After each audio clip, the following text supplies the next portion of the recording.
Continuando aqui a nossa conversa sobre a série de games Persona, a gente tem então um conceito que é muito utilizado na série e também muito evidente no trabalho de Jung ali, que é o conceito de sombra.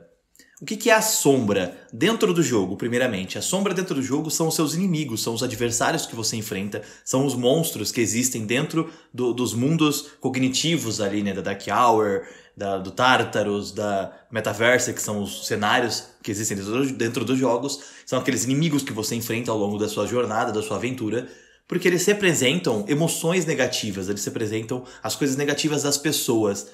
E o que é a sombra para Jung, então, né? Por que está associado a isso do jogo? Como que eles fizeram para materializar esse conhecimento ali, esse arquétipo criado por Jung, né? Essa informação ali trazida por Jung nas obras dele? A sombra para Jung nada mais é do que aquele comportamento negativo, aquela atitude ruim, aquela forma de pensar ruim, de agir ruim, negativa, que nós temos em nós, né? Tipo, então eu tenho um comportamento ruim, eu tenho um comportamento negativo, um pensamento negativo, algo negativo em mim, e isso que eu tenho, eu rejeito, entendeu? Na maior parte das vezes, a gente não é capaz de aceitar aquilo que a gente tem de pior. E a sombra, né, dentro desse contexto de Jung, ela sofre uma rejeição, uma repressão, e isso faz com que a gente recue esse comportamento e não consiga lidar com ele, não consiga cuidar daquele comportamento para ter uma resposta racional e consciente, como a gente falou no vídeo anterior, né, no conteúdo anterior. Isso porque isso deve ao fato de que a gente tem um ciclo natural para lidar com essa sombra e a gente deixa de fazer o mais importante, entendeu? Que é realmente aceitar aquilo como parte de nós, para só então poder cuidar daquele comportamento de maneira adequada. No geral, a gente inicia com a repressão, a gente reprime aquilo, a gente rejeita aquilo com tanta força que aquilo, apesar de ser parte de nós, a gente não julga aquilo como natural. Então, quando você tem um comportamento explosivo, por exemplo, você reprime aquele comportamento e faz um ato de negação. Você diz que não, eu não sou assim, isso não aconteceu, não foi isso que eu quis dizer, não foi dessa forma que eu queria responder, me desculpa, mas eu estava nervoso. Você nega aquilo em você. Você não aceita, você não consegue, quando você procura na sua memória, você não consegue encarar aquilo que você fez como algo que você fez e que você faria novamente se passasse por uma situação de pressão, se passasse por uma situação similar, por um gatilho similar. E quando a gente tem repressão e negação, a gente tem uma outra ação que ela é muito mais perigosa, que é a projeção. Ou seja, a gente tem um comportamento muito ruim em nós e a gente rejeita aquilo, reprime, nega com tanta força que a gente projeta aquele comportamento em outra pessoa. Então eu começo a ver uma outra pessoa agindo de uma maneira e julgá-la por aquilo que ela está fazendo, quando na verdade aquilo que ela está fazendo desperta uma emoção que é minha, desperta um comportamento negativo que é meu.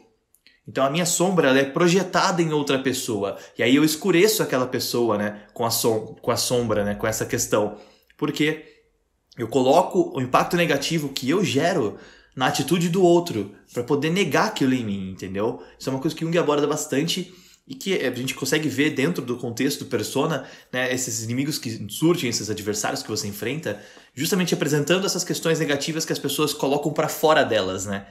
Tem uma outra série de games que chama Kingdom Hearts, que também aborda essa questão, né, de sombra, que as pessoas criam essa sombra fora delas, no exterior delas.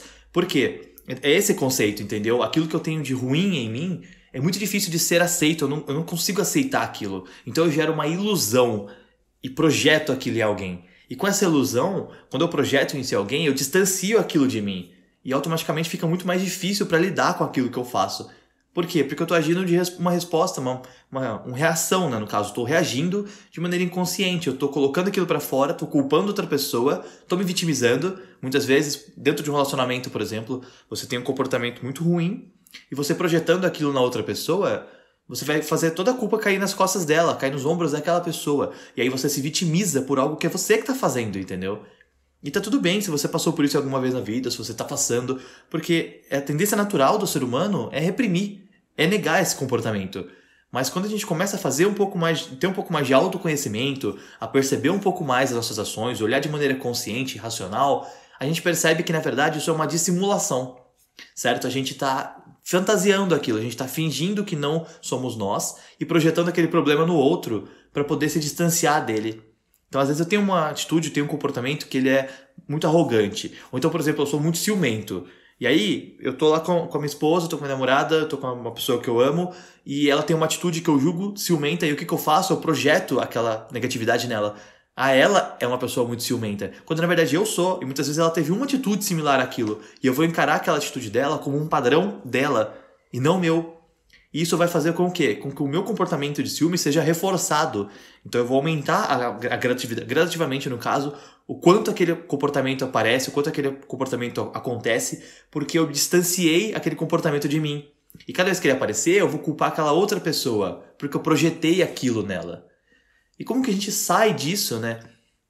Como que faz pra gente perceber, então? Isso o primeiro estágio realmente é essa percepção, é notar que aquela atitude é nossa, né? É perceber que a gente tem que enfrentar aquilo, a gente tem que lidar com aquilo, não tem como escapar dessa ideia, daquilo que somos nós. Para então chegar no estágio de visão, que é de fato enxergar quem é você por completo, enxergar a sua sombra. Você tem que enxergar aquilo que você tem de pior também. E se você sabe o que você tem de pior, você está na frente de muitas pessoas pelo autoconhecimento já, inclusive, porque você sabe lidar com o seu pior, automaticamente você sabe lidar com o seu melhor também. Se você sabe que um gatilho desperta algo de ruim em você, você sabe que pode evitar aquele gatilho. Ou que se ele for inevitável, que você pode amenizá-lo pelo menos, porque você já se prepara para a forma como aquilo vai te atingir. Então você sabe o que desperta a sua sombra, você sabe o que desperta aquele comportamento, você tem uma noção de como evitar que aquele comportamento seja despertado, pelo menos de uma maneira muito grandiosa, muito explosiva, porque você entende aquilo, né? Você percebeu, você enxergou aquilo. E aí a gente vai para a aceitação. Né? A aceitação é saber que aquela sombra faz parte de você. E não querer reprimir, não querer tirá-la de perto de você, sabe? Eu não quero que a minha sombra não seja quem eu sou. Porque eu sou aquela pessoa. Eu tenho essa atitude, eu tenho esse comportamento, eu tenho essa resposta aos estímulos, eu tenho essa reação, tudo bem. Tá tudo bem, a gente é ser humano, a gente pode moldar esse comportamento, a gente pode moldar e aprender com isso. Porém, quando eu nego aquilo, quando eu reprimo aquilo, eu não consigo aprender com aquilo. Porque eu não aceito o que é meu. Eu não aceito que sou eu. Então, a aceitação é muito importante para que você lide com esse autoconhecimento, com essa informação obtida a respeito de você mesmo e possa então começar a corrigir esse comportamento. E quando eu falo correção, não é negar a sombra. É perceber quando ela acontece e amenizar os danos, como eu acabei de dizer. Quando você aceita a sombra e ela passa a ser parte de você, aí você entra num processo que o Jung chama de individuação. Que é quando você consegue aceitar tudo o que você tem em você, tudo o que está ao seu redor e faz parte de você. E aí você se torna um indivíduo mais completo, você busca o seu self, seu super self. Você busca ser aquela pessoa, aquele universo singular que você deveria ser desde o início, porque você aceitou o que você tem de melhor e agora você aceitou o que você tem de pior. Então você sabe o que te afeta, você sabe como você responde, você sabe como as coisas moldam o seu comportamento, como elas modificam o seu comportamento, quais variáveis estão vinculadas ao seu comportamento e como responder a cada uma delas. Então é isso, a gente tem que tomar cuidado com essa questão da sombra, para que essa sombra não seja projetada e externalizada, da mesma forma que o jogo, né, os jogos da série Persona mostram esses monstros que são as sombras espelhadas ali, no caso, a pessoa coloca aquilo para fora e outra pessoa tem que vir enfrentar aquela sombra. Que é o que a gente vê no jogo, a gente como jogador, como personagem, a gente enfrenta sombras que são projeções, externalizações de outras pessoas que não conseguiram aceitar a própria sombra, que não conseguiram lidar com aquilo que havia de pior nelas.